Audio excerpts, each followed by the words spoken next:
اعوذ باللہ من الشیطان الرجیم بسم اللہ الرحمن الرحیم السلام علیکم ورحمۃ اللہ وبرکاتہ۔ آج میں آپ کو ایک ایسے غلام کی کہانی سنانے جا رہی ہوں جس کے پاس نہ دولت تھی، نہ خاندان کا سہارا، نہ آزادی، لیکن اس کے پاس ایک ایسی دولت تھی جس نے اسے ہمیشہ کے لیے تاریخ کا عظیم انسان بنا دیا۔ یہ کہانی ہے حضرت بلال بن رباح رضی اللہ تعالیٰ عنہ کی۔ ذرا تصور کیجئے، مکہ کی تنگ گلیاں، ہر طرف بت پرستی کا راج، طاقتور کمزوروں پر ظلم کرتے تھے اور غلاموں کو انسان نہیں صرف ایک چیز سمجھا جاتا تھا۔ انہی غلاموں میں ایک حبشی نوجوان تھا، حضرت بلال رضی اللہ تعالیٰ عنہ۔ ان کے چہرے پر سکون تھا، طبیعت نرم تھی اور وہ سچے اور امانت دار تھے، مگر ان کا مالک امیہ بن خلف تھا جو قریش کے بڑے سرداروں میں سے ایک اور اسلام کا سخت دشمن تھا۔ اسی دوران مکہ میں ایک خبر پھیلنے لگی، محمد صلی اللہ علیہ وآلہ وسلم اعلان کر رہے تھے کہ اللہ ایک ہے، اسی کی عبادت کرو، بت کچھ نہیں کر سکتے۔ یہ خبر حضرت بلال رضی اللہ تعالیٰ عنہ کے کانوں تک بھی پہنچی۔ انہوں نے قرآن کی آیات سنی، رسول اللہ صلی اللہ علیہ وآلہ وسلم کی باتیں سنی اور ان کے دل پر ایسا اثر ہوا کہ وہ سمجھ گئے یہی سچا دین ہے۔ چنانچہ حضرت بلال رضی اللہ تعالیٰ عنہ نے خاموشی سے اسلام قبول کر لیا، لیکن انہوں نے کچھ عرصہ اپنا ایمان چھپا کر رکھا، کیونکہ وہ جانتے تھے کہ اگر مالک کو معلوم ہو گیا تو سخت ظلم ہوگا۔ چند ہی دن گزرے تھے کہ یہ خبر امیہ بن خلف تک پہنچ گئی۔ وہ غصے سے آگ بگولا ہو گیا۔ اس نے حضرت بلال رضی اللہ تعالیٰ عنہ کو بلایا اور کہا، کیا یہ سچ ہے کہ تم محمد صلی اللہ علیہ وآلہ وسلم پر ایمان لے آئے ہو؟ حضرت بلال رضی اللہ تعالیٰ عنہ نے نہایت سکون سے جواب دیا، ہاں، میں ایک اللہ پر ایمان لے آیا ہوں۔ یہ سننا تھا کہ امیہ کا چہرہ غصے سے سرخ ہو گیا۔ اس نے حکم دیا کہ بلال رضی اللہ تعالیٰ عنہ کو مکہ کی تپتی ہوئی ریت پر گھسیٹا جائے۔ دوپہر کا وقت تھا، ریت آگ کی طرح جل رہی تھی۔ حضرت بلال رضی اللہ تعالیٰ عنہ کو اس پر لٹا دیا گیا، پھر ان کے سینے پر ایک بھاری پتھر رکھ دیا گیا تاکہ سانس لینا بھی مشکل ہو جائے۔ امیہ بن خلف بار بار کہتا، محمد صلی اللہ علیہ وآلہ وسلم کا انکار کرو، لات اور عزا کی عبادت کرو، میں تمہیں چھوڑ دوں گا۔ لیکن حضرت بلال رضی اللہ تعالیٰ عنہ کی زبان پر صرف ایک ہی لفظ تھا، آحد آحد، یعنی اللہ ایک ہے، اللہ ایک ہے۔ ہر کوڑے کے بعد آحد، ہر اذیت کے بعد آحد، ہر دھمکی کے بعد آحد۔ یہ صرف ایک لفظ نہیں تھا بلکہ ایسا ایمان تھا جسے دنیا کی کوئی طاقت توڑ نہیں سکی۔ اسی دوران حضرت ابوبکر صدیق رضی اللہ تعالیٰ عنہ وہاں سے گزرے۔ انہوں نے دیکھا کہ ایک بے بس غلام صرف اس لیے ظلم سہ رہا ہے کہ اس نے ایک اللہ کو مان لیا ہے۔ حضرت ابوبکر صدیق رضی اللہ تعالیٰ عنہ کا دل بھر آیا۔ انہوں نے امیہ بن خلف سے کہا، اس غلام کو میرے ہاتھ فروخت کر دو۔ امیہ نے بہت زیادہ قیمت مانگی، شاید اسے یقین تھا کہ کوئی اتنی رقم نہیں دے گا، لیکن حضرت ابوبکر صدیق رضی اللہ تعالیٰ عنہ نے فوراً قیمت ادا کر دی۔ جیسے ہی سودا مکمل ہوا، حضرت بلال رضی اللہ تعالیٰ عنہ آزاد ہو گئے۔ حضرت ابوبکر صدیق رضی اللہ تعالیٰ عنہ نے انہیں سہارا دیا، ان کے زخموں کا خیال رکھا اور انہیں رسول اللہ صلی اللہ علیہ وآلہ وسلم کی خدمت میں لے گئے۔ جب نبی کریم صلی اللہ علیہ وآلہ وسلم نے حضرت بلال رضی اللہ تعالیٰ عنہ کو دیکھا تو آپ صلی اللہ علیہ وآلہ وسلم بہت خوش ہوئے اور ان کے لیے دعا فرمائی۔ اس دن ایک سابق غلام اسلام کے عظیم ترین صحابہ رضی اللہ تعالیٰ عنہ میں شامل ہو گیا۔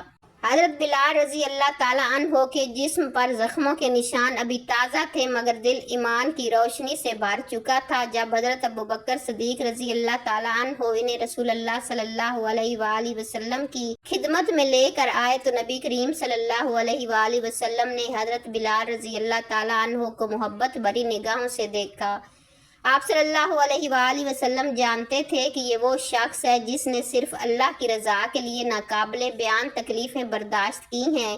رسول اللہ صلی اللہ علیہ وآلہ وسلم نے حضرت بلال رضی اللہ تعالیٰ عنہ کے لیے دعا فرمائی اور فرمایا کہ اللہ تعالیٰ نے تمہیں دنیا اور آخرت دونوں کی عزت عطا فرمائی ہے۔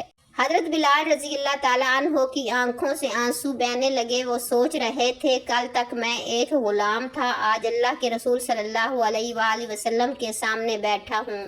جب اللہ تعالیٰ کے حکم سے رسول اللہ صلی اللہ علیہ وآلہ وسلم اور صحابہ کرام رضی اللہ تعالیٰ عنہ نے مدینہ ہجرت کی تو حضرت بلال بھی ان خوش نصیب صحابہ میں شامل تھے۔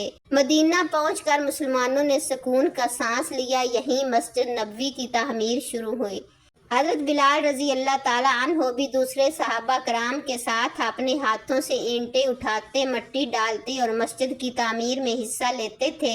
وہ کبھی یہ نہیں سوچتے تھے کہ میں پہلے غلام تھا، ان کے لیے سب سے بڑی عزت اللہ اور اس کے رسول صلی اللہ علیہ وآلہ وسلم کی خدمت تھی۔ مسجد بن گئی مگر ایک سوال باقی تھا، لوگوں کو نماز کے لیے کیسے بلایا جائے؟ کچھ صحابہ نے مشورہ دیا کہ گھنٹی بجائی جائے جیسے عیسائی کرتے ہیں، کچھ نے کہا کہ سینگ نرسنگا بجایا جائے جیسے یہودی کرتے ہیں، لیکن رسول اللہ صلی اللہ علیہ وآلہ وسلم کسی اور طریقے کے انتظار میں تھے۔ پھر ایک صحابی حضرت عبداللہ بن زید رضی اللہ تعالیٰ عنہ نے خواب دیکھا کہ ایک شخص انہیں اذان کے الفاظ سکھا رہا ہے۔ انہوں نے صبح آ کر اپنا خواب رسول اللہ صلی اللہ علیہ وآلہ وسلم کو سنایا۔ آپ صلی اللہ علیہ وآلہ وسلم نے فرمایا کہ یہ خواب حق ہے۔ پھر آپ صلی اللہ علیہ وآلہ وسلم نے حضرت بلال رضی اللہ تعالیٰ عنہ کو بلایا اور فرمایا، بلال یہ الفاظ سیکھ لو کیونکہ تمہاری آواز بلند اور خوبصورت ہے۔ حضرت بلال رضی اللہ تعالیٰ عنہ کا دل خوشی سے بھر گیا۔ وہ مسجد نبوی کی چھت پر چڑھے، مدینہ کے فضاؤں میں پہلی مرتبہ ان کی آواز گونجی، اللہ اکبر اللہ اکبر۔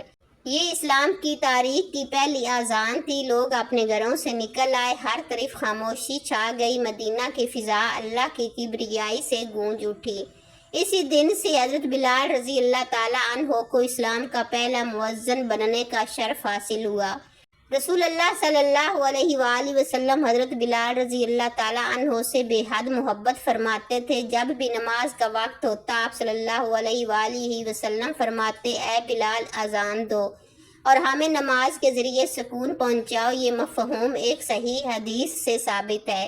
یہ الفاظ حضرت بلال رضی اللہ تعالیٰ عنہ کے لیے دنیا کی سب سے بڑی عزت تھے۔ وہ ہر اذان پوری محبت اور اخلاص کے ساتھ دیتے۔ سن 2 ہجری میں غزوہ بدر پیش آیا۔ حضرت بلال رضی اللہ تعالیٰ عنہ بھی مجاہدین کے ساتھ میدان میں موجود تھے۔ یہی وہ میدان تھا جہاں ان کا سابق مالک امیہ بن خلف بھی قریش کی طرف سے آیا۔ جس شخص نے کبھی حضرت بلال رضی اللہ تعالیٰ عنہ کو جلتی ریت پر گھسیٹا تھا، آج وہ مسلمانوں کے مقابلے میں کھڑا تھا۔